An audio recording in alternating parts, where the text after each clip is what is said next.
Pre-order your copy of our Football Game Plan Scouting 2020 Prospect Guide. Over 800 prospect profiles of both NFL draft prospects and some CFL draft prospects as well. These are guys that we talk about in the video. Now you get your opportunity to go behind the curtain and see our detailed scouting report for each and every player that we will break down in one of these prospect rankings videos. Again, go to our website and pre-order your copy today. Be sure to order your copy of the Go-Go Offense by Coach Brennan Marion on footballgameplan.com/GoGoOffense. Coach Marion goes through the ins and outs of his explosive offense, one that's tearing up the college football field and putting a lot of points on the scoreboard. Again, you can order your copy at footballgameplan.com/GoGoOffense. Welcome to footballgameplan.com, where football makes sense. I'm Emory Hunt, the czar of the playbook. And now that all of the film has been watched, the grades have been finalized, let's take a look at our 2020 NFL Draft prospect rankings. And today, we're going to take a look at the running backs.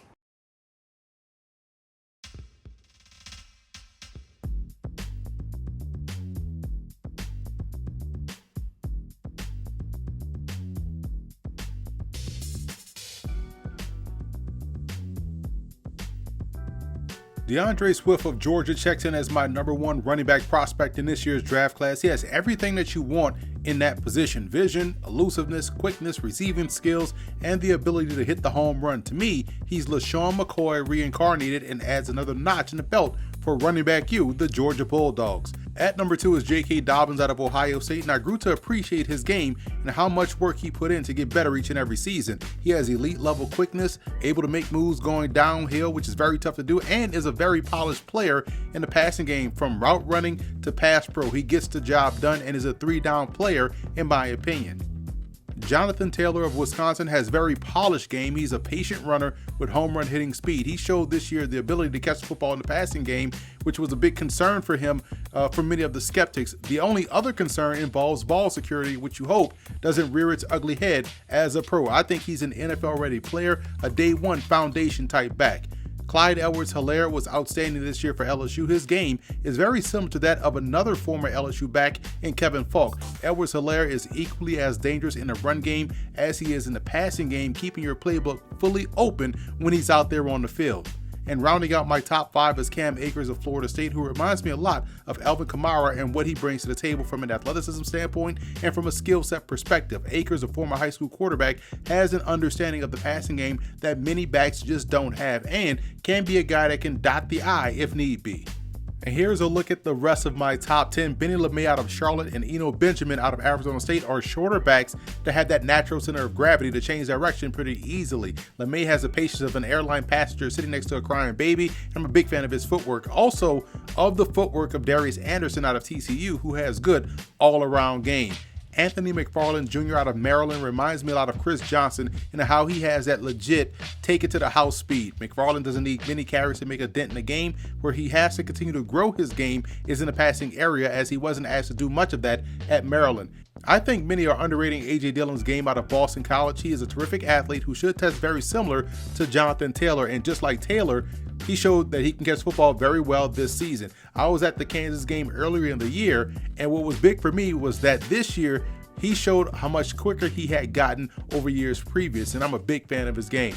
Moving on to 11 through 20, and there are some very good backs on this list. Reggie Corbin out of Illinois, Raymond Clyde out of Louisiana have top-notch quickness. Clyde is one of the best returners in this draft class. Zach Moss and LaMichael Pirine are good, solid backs that can definitely be starters on Sunday. And not much talk about A.J. Hines out of Duquesne, who is a Jerry Rice Award winner back as a freshman, which is given to the top freshmen in the FCS. He's flying under the radar in the media, but should be a household name in the scouting community. Speaking of the FCS, Pete Guerriero out of Monmouth was one of my favorite backs to watch this season. He was 5 yards away from running for 2,000 yards on the year and had 5 runs over 60 yards this season, including a 93-yarder in the playoffs against James Madison. He ran track at Monmouth before focusing fully on football and will be one of the most explosive players in the class regardless of position. Deonte Glover out of Shepherd is one of these other explosive backs that doesn't need much to impact the game. He, like Clyde from Louisiana, are tremendous returners that can help you out in all 3 facets of the game: running the football, catching the football, and also in the return game. I thought he had a stellar week down at the 2020 Tropical Bowl.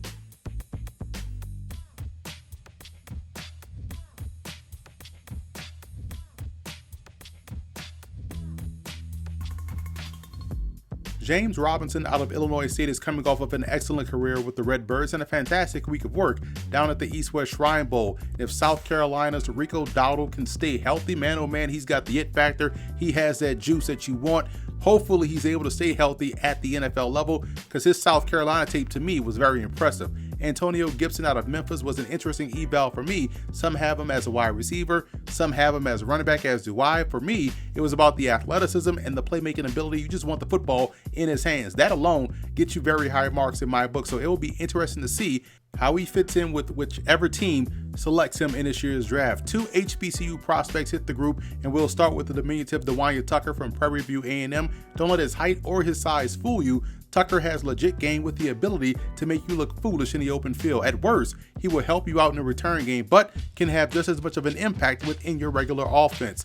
Tabyus Taylor of Virginia Union came out early into this draft and reminds me a lot of the Seahawks' Chris Carson and how physical and athletic he is as a runner. He has an interesting background which ultimately led to his decision, but the talent and rawness within his game definitely makes him a player with work-withable skills.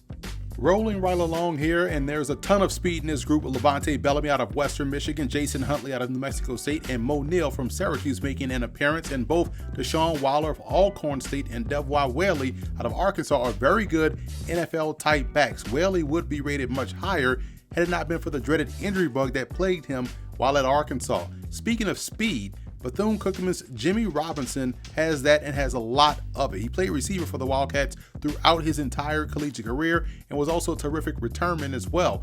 Only during the All-Star Game circuit, the FCS Bowl, and the Tropical Bowl did he make the move to running back, and instantly you saw the potential with him coming out of the backfield one-on-one against linebackers. I believe he's this year's draft class version of Dexter McCluster. He checked in at 41, and here's the rest of the next 10 in this group. Now, we have a ton of guys that are quick starters that have that pick and slide ability to be effective on your outside zone runs or even in the passing game as well. Very tremendous talent across the country in this year's running back group. Moving on to 51 through 60, and Tyson Williams, another guy that has been bitten by the injury bug. You hope he's healthy moving forward because he has tremendous talent.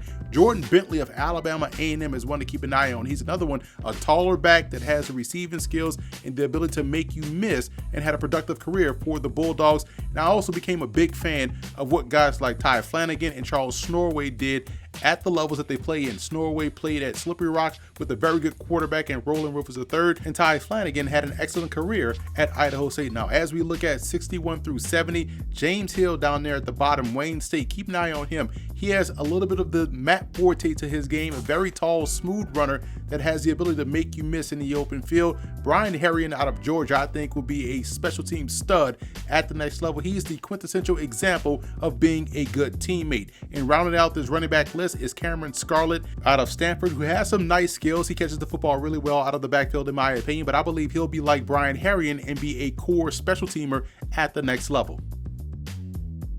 You know what? Let's move on to the fullback position, and Nick Ralston out of Louisiana is by far the #1 fullback prospect in this draft class. He helped spearhead one of the top rushing attacks in college football. He's a Kyle Juszczyk clone, in my opinion. He can run the ball out of a single back. He can catch the football really well, and he's a devastating blocker both in the line of scrimmage and out on the perimeter. He is one of the best prospects that no one is talking about at that position in his draft class. And here's the rest of the top 10. Case Robinson caught the football really well at Incarnate Word, but also is a very good blocker. You also look down at Nelson Brown, a running back at Cal PA, but I think we'll make the transition to fullback at the next level. And you look at numbers 11 and 12, two tremendous talents. Connor Slomka out of Army, who played in that triple option attack, and James Johannesson, the Fargo Freight Train out of North Dakota, who did a great job running the football for the Fighting Hawks.